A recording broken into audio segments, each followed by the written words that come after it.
प्यारे विद्यार्थियों नमस्कार। प्यारे बच्चों की हाल चाल ने। बच्चों अज मैं तुहानू 7वीं जमात की एक बहुत ही मशहूर कहानी सुनावांगा। इस कहानी का नाम है शेरनियाँ। प्यारे बच्चों आओ शुरू करते हाँ इस कहानी नू। बच्चों कहानीकार दे होर बच्चे सौ चुके सन, पर कहानीकार दा सब तो छोटा बच्चा जाग रहा सी। ते कहानीकार ते उसकी पत्नी की ये सलाह सी कि वो सौन तो पहला पार्क दे विच जाके कुछ समा सैर करके आउणगे, पर कहानीकार की पत्नी छोटे बच्चे नूं सुलाउण विच लगी हुई सी। ते फिर कहानीकार ने इकल्ले ही सैर करन जाण दा फैसला कर लिया। कहानीकार ने अपनी पत्नी नूं कहा कि जदों बच्चा सौ जाएगा तू पार्क विच आ जावीं, मैं तैनूं उत्थे ही मिलांगा। इन्नी गल कह के कहानीकार घरों बाहर निकल गया। जिवें वो मॉडल टाउन की सड़क ते पुज्जा तां सड़क के दोवें पासें मकानां दे विच बत्तियां जगियां होईयां सन। कहानीकार सड़क ते चलदा चलदा फिर पार्क दे कोल पुज गया। पार्क बहुत वड्डी सी। पार्क दे आले दुआले तार लगी हुई सी। कहानीकार जिहड़ा सी उस तार नूं टप के पार्क दे अंदर वड़ गया। तो फिर वो पार्क दे दूजे पासे वाल नूं कहानीकार ने जाना शुरू कर दिता। तो जदों कहानीकार दूजे पासे वालों पिछे नूं मुड़िया तां उसनूं कहानीकार नूं एक दरख्त दे पछावें दे हेठां कुछ आदमी खलोते हुए जापे सन। कुछ आदमी खलोते हुए दिखाई दिते सन। फिर कहानीकार जदों थोड़ा जिहा होर उन्हां दे लागे गया तां कहानीकार नूं दिखाई दिता कि वो दो सन ते उन्हां दे हत्थां विच साइकलां भी सन। फिर कहानीकार उन्हां दे थोड़ा होर नेड़े गया ते कहानीकार ने देखा ते कहानीकार ने कहा है ये तो कुड़ियां सन ते इन्हां दे दुपट्टे लमक रहे सन। फिर कहानीकार ने कहा कि ये कुड़ियां इस रात वेले इत्थे की कर रही हैं, इन्हां ने किधर जाना है। फिर कहानीकार नूं इस तरह दे महसूस हो रहा सी कि ਜਿਹੜੀਆਂ ਵੇਖਣ ਨੂੰ मतलब कि इस तरह लग रहा सी कि ਜਿਹੜਾ कहानीकार है वो अपने काम लगा होया सी ते कुड़ियां अपने काम लगियां होईयां सन। ते कहानीकार सैर कर रहा सी ते कुड़ियां उड़ीक कर रही सन। कहानीकार दी सैर का मतलब कुड़ियां दी उड़ीक का अंत देखना सी ते शायद जिहड़ी कुड़ियां दी उड़ीक सी वो कहानीकार दी सैर का अंत सी।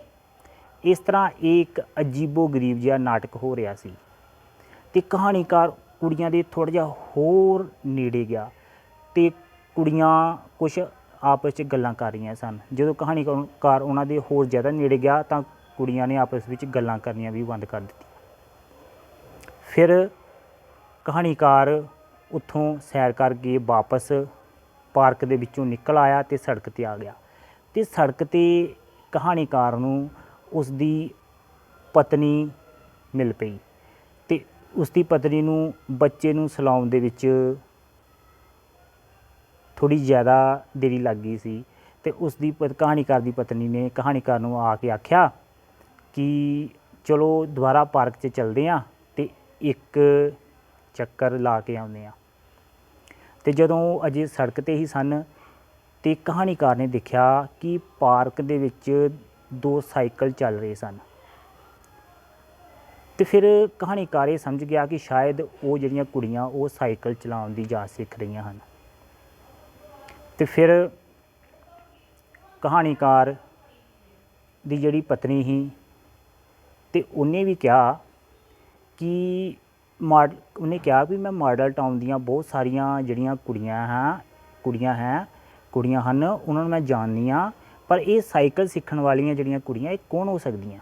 ਫਿਰ ਇੰਨੀ ਗੱਲ ਕਹਿ ਕੇ ਕਹਾਣੀਕਾਰ ਤੇ ਉਸਦੀ ਪਤਨੀ ਦੋਨੋਂ ਪਾਰਕ ਦੇ ਵਿੱਚ ਵੜ ਗਏ। ਜਿਸ ਤਰ੍ਹਾਂ ਹੀ ਉਹ ਦੋਨੋਂ ਕਹਾਣੀਕਾਰ ਤੇ ਉਸਦੀ ਪਤਨੀ ਪਾਰਕ 'ਚ ਵੜੇ ਤੇ ਉਹ ਕੁੜੀਆਂ ਸਾਈਕਲ ਚਲਾਣੋਂ ਹਟ ਗਈਆਂ, ਸਾਈਕਲ ਤੋਂ ਉਤਰ ਗਈਆਂ ਤੇ ਉਹ ਦਰਖਤ ਦੇ ਪਰਛਾਵੇਂ ਹੇਠ ਜਾ ਕੇ ਲੁਕ ਕੇ ਖਲੋ ਗਈਆਂ।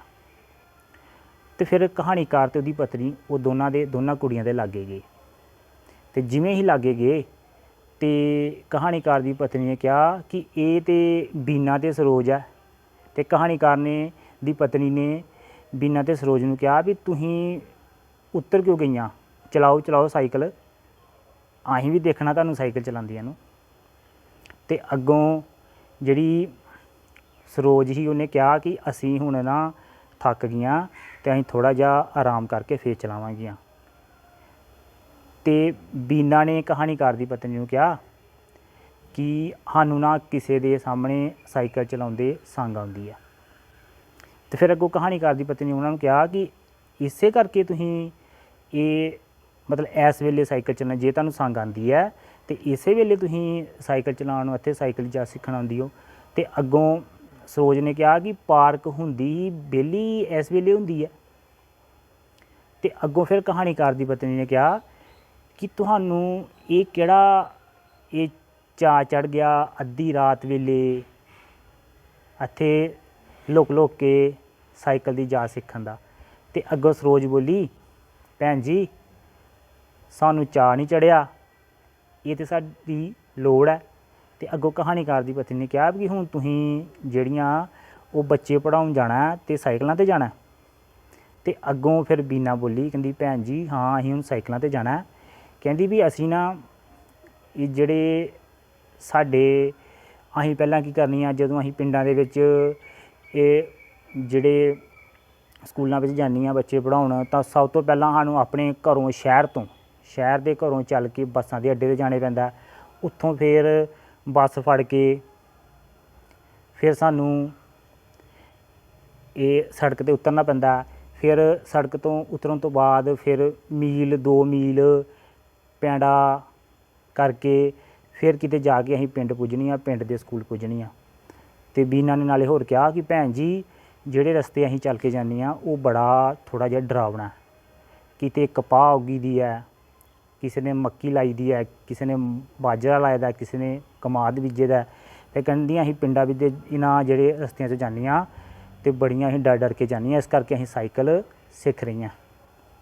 ਅਤੇ ਅੱਗੋਂ ਕਹਾਣੀਕਾਰ ਦੀ ਪਤਨੀ ਨੇ ਕਿਹਾ ਵੀ ਵਾਹ ਭਈ ਇਹ ਤੁਸੀਂ ਸਾਈਕਲਾਂ 'ਤੇ ਜਾਂਦੀ ਹੋ ਅਤੇ ਸਾਈਕਲਾਂ 'ਤੇ ਜਾਣ ਨਾਲ ਵੀ ਤੁਹਾਨੂੰ ਇੰਨੀ ਔਖਿਆਈ ਦਾ ਸਾਹਮਣਾ ਕਰਨਾ ਪੈਂਦਾ। ਅਤੇ ਕਹਾਣੀਕਾਰ ਦੀ ਪਤਨੀ ਨੇ ਉਹਨਾਂ ਨੂੰ ਕਿਹਾ ਵੀ ਤੁਸੀਂ ਤਾਂ ਫਿਰ ਸ਼ੇਰਨੀਆਂ ਹੋ। ਅਤੇ ਇੰਨੀ ਗੱਲ ਕਰਨ ਤੋਂ ਬਾਅਦ ਕਹਾਣੀਕਾਰ ਦੀ ਪਤਨੀ ਨੇ ਜਿਹੜੀ ਸਰੋਜ ਕੁੜੀ ਸੀ ਉਹਨੂੰ ਘੁੱਟ ਕੇ ਜੱਫੀ ਪਾਈ ਅਤੇ ਉਹਦੀ ਸ਼ਲਾਘਾ ਕੀਤੀ, ਦੋਨਾਂ ਦੀ ਸ਼ਲਾਘਾ ਕੀਤੀ, ਪ੍ਰਸ਼ੰਸਾ ਕੀਤੀ ਦੋਨਾਂ ਕੁੜੀਆਂ ਦੀ।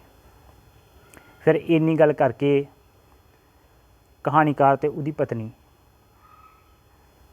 ਪਾਰਕ ਦੇ ਵਿੱਚੋਂ ਬਾਹਰ ਸੜਕ 'ਤੇ ਆ ਗਏ। ਅਤੇ ਸੜਕ 'ਤੇ ਆ ਕੇ ਕਹਾਣੀਕਾਰ ਦੀ ਪਤਨੀ ਨੇ ਕਹਾਣੀਕਾਰ ਨੂੰ ਦੱਸਿਆ ਕਿ ਇਹ ਕੁੜੀਆਂ ਦੋਨੋਂ ਇਹ ਮਾਸਟਰਾਣੀਆਂ ਲੱਗੀਆਂ ਹੋਈਆਂ ਅਤੇ ਸ਼ਹਿਰਾਂ ਦੇ ਵਿੱਚ ਇਹਨਾਂ ਨੂੰ ਖਾਲੀ ਜਗ੍ਹਾ ਨਹੀਂ ਮਿਲਦੀ, ਫਿਰ ਪਿੰਡਾਂ 'ਚ ਨੌਕਰੀ ਮਿਲ ਜਾਂਦੀ ਹੈ, ਫਿਰ ਉੱਥੇ ਬੱਚੇ ਪੜ੍ਹਾਉਣ ਜਾਂਦੀਆਂ ਅਤੇ ਉੱਥੇ ਫਿਰ ਇਹਨਾਂ ਨੂੰ ਨਾ ਇੰਨਾ ਇਹ ਮਤਲਬ ਕਿ ਪਿੰਡਾਂ ਦਾ ਜਿਹੜਾ ਉਹ ਜੰਗਲੀ ਇਲਾਕਾ ਆ, ਥੋੜ੍ਹਾ ਡਰਾਵਣਾ ਇਲਾਕਾ, ਉਹਦੇ ਵਿੱਚੋਂ ਲੰਘਣਾ ਪੈਂਦਾ। ਅਤੇ ਇਹ ਫਿਰ ਕਹਾਣੀਕਾਰ ਦੀ ਪਤਨੀ ਨੇ ਕਿਹਾ ਵੀ ਇਹ ਕੁੜੀਆਂ ਬਹੁਤ ਦਲੇਰ ਹੈ, ਦੋਨੋਂ ਕੁੜੀਆਂ।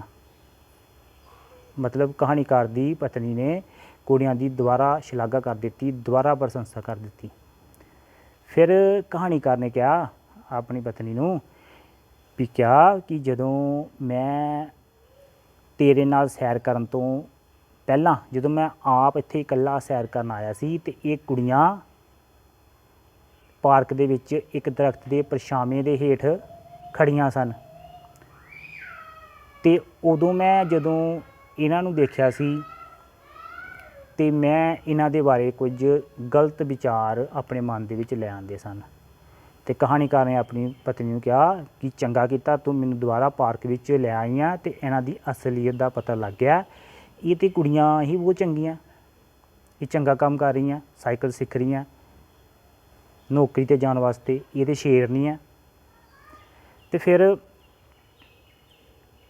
ਕਹਾਣੀਕਾਰ ਦੀ ਪਤਨੀ ਨੇ ਕਹਾਣੀਕਾਰ ਨੂੰ ਕਿਹਾ ਕਿ ਜਿਹੜੀਆਂ ਕੰਮ ਕਰਨ ਵਾਲੀਆਂ ਕੁੜੀਆਂ ਹੈ, ਪੜ੍ਹਾਉਣ ਜਾਣ ਵਾਲੀਆਂ ਕੁੜੀਆਂ, ਕੰਮ 'ਤੇ ਜਾਣ ਵਾਲੀਆਂ ਕੁੜੀਆਂ, ਉਹਨਾਂ 'ਤੇ ਅਕਸਰ ਤੋਹਮਤਾਂ ਲੱਗਦੀਆਂ ਹੀ ਰਹਿੰਦੀਆਂ।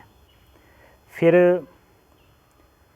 ਕਹਾਣੀਕਾਰ ਦੀ ਪਤਨੀ ਨੇ ਕਹਾਣੀਕਾਰ ਨੂੰ ਕਿਹਾ ਕਿ ਮੈਂ ਨਾ ਤੁਹਾਨੂੰ ਪਿਛਲੀ ਇੱਕ ਸੁਆਦਲੀ ਗੱਲ ਸੁਣਾਉਂਦੀ ਹਾਂ। ਕਹਿੰਦੀ ਜਦੋਂ ਮੈਂ ਫਿਰੋਜ਼ਪੁਰ ਆਪਣੇ ਘਰ ਹੁੰਦੀ ਸੀ ਤੇ ਮੈਂ ਤੇ ਮੇਰੀ ਭੈਣ ਸਵੇਰ ਦੇ ਵੇਲੇ ਆਪਣੇ ਘਰ ਦੇ ਬਾਹਰ ਖੜੀਆਂ ਸਾਂ ਤੇ ਬਾਹਰੋਂ ਇੱਕ ਕੁੜੀ ਆਈ ਦੌੜਦੀ ਦੌੜਦੀ, ਬੜੀ ਤੇਜ਼ ਚਲਦੀ ਤੇ ਉਹ ਥੋੜ੍ਹੀ ਜਿਹੀ ਘਬਰਾਈ ਹੋਈ ਸੀ।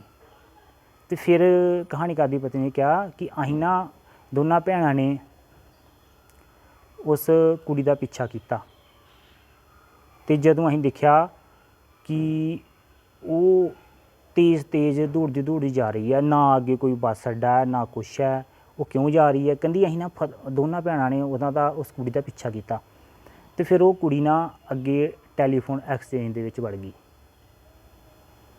ਅਸਲ ਉਹਦੇ ਤੇਜ਼ ਦੌੜਨ ਦਾ ਕਾਰਨ ਅਸਲ 'ਚ ਇਹੋ ਹੀ ਕਿ ਉਹ ਆਪਣੀ ਡਿਊਟੀ ਤੋਂ ਲੇਟ ਹੋ ਰਹੀ ਸੀ। ਉਹ ਕੁੜੀ ਟੈਲੀਫੋਨ ਐਕਸਚੇਂਜ ਦੇ ਵਿੱਚ ਵੜ ਗਈ ਤੇ ਅੰਦਰ ਜਾ ਕੇ ਕੁਰਸੀ 'ਤੇ ਬਹਿ ਗਈ ਤੇ ਉਹਨੇ ਆਪਣੀ ਉੱਥੇ ਜਾ ਕੇ ਡਿਊਟੀ ਸੰਭਾਲ ਲਈ। ਤੇ ਕਹਾਣੀਕਾਰ ਦੀ ਪਤਨੀ ਨੇ ਕਿਹਾ ਕਹਾਣੀਕਾਰ ਨੂੰ ਕਿ ਮੈਨੂੰ ਤੇ ਮੇਰੀ ਭੈਣ ਨੂੰ ਅਸਲੀਅਤ ਦਾ ਪਤਾ ਲੱਗ ਗਿਆ ਕਿ ਇਹ ਕੁੜੀ ਡਿਊਟੀ ਤੋਂ ਲੇਟ ਹੋ ਰਹੀ ਹੈ, ਇਸ ਨੂੰ ਡਿਊਟੀ ਤੋਂ ਦੇਰੀ ਹੋ ਰਹੀ ਹੈ।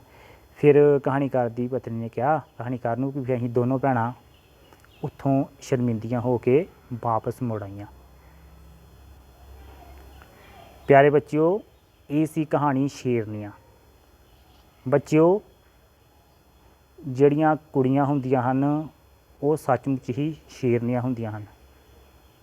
ਜਿਹੜੀਆਂ ਕੁੜੀਆਂ ਕੰਮਕਾਜ ਕਰਨ ਵਾਲੀਆਂ, ਡਿਊਟੀ 'ਤੇ ਜਾਣ ਵਾਲੀਆਂ, ਉਹਨਾਂ 'ਤੇ ਅਕਸਰ ਇਹ ਤੋਹਮਤਾਂ ਲੱਗਦੀਆਂ ਰਹਿੰਦੀਆਂ ਅਤੇ ਉਹ ਕੁੜੀਆਂ ਇਹਨਾਂ ਤੋਹਮਤਾਂ ਦੀਆਂ ਬਿਲਕੁਲ ਕੋਈ ਪਰਵਾਹ ਨਹੀਂ ਕਰਦੀਆਂ ਅਤੇ ਉਹ ਸ਼ੇਰਨੀਆਂ ਬਣ ਕੇ ਇਹਨਾਂ ਦਾ ਮੁਕਾਬਲਾ ਕਰਦੀਆਂ ਅਤੇ ਆਪਣੇ ਕੰਮਕਾਜ ਦੇ ਵਿੱਚ, ਆਪਣੀ ਡਿਊਟੀ ਦੇ ਵਿੱਚ ਅੱਗੇ ਵੱਧਦੀਆਂ, ਉਹਨੂੰ ਸਹੀ ਤਰੀਕੇ ਦੇ ਨਾਲ ਨਿਭਾਉਂਦੀਆਂ। ਪਿਆਰੇ ਬੱਚਿਓ, ਇਹ ਸੀ ਕਹਾਣੀ ਸ਼ੇਰਨੀਆਂ। ਤੁਸੀਂ ਇਸ ਕਹਾਣੀ ਨੂੰ ਸੁਣਨਾ ਹੈ, ਸਮਝਣਾ ਹੈ ਅਤੇ ਇਸ ਕਹਾਣੀ ਦੇ ਜਿਹੜੇ ਪ੍ਰਸ਼ਨ ਉੱਤਰ ਹਨ ਉਹਨਾਂ ਨੂੰ ਆਪਣੀਆਂ ਕਾਪੀਆਂ ਦੇ ਉੱਤੇ ਲਿਖਣਾ ਹੈ। ਧੰਨਵਾਦ।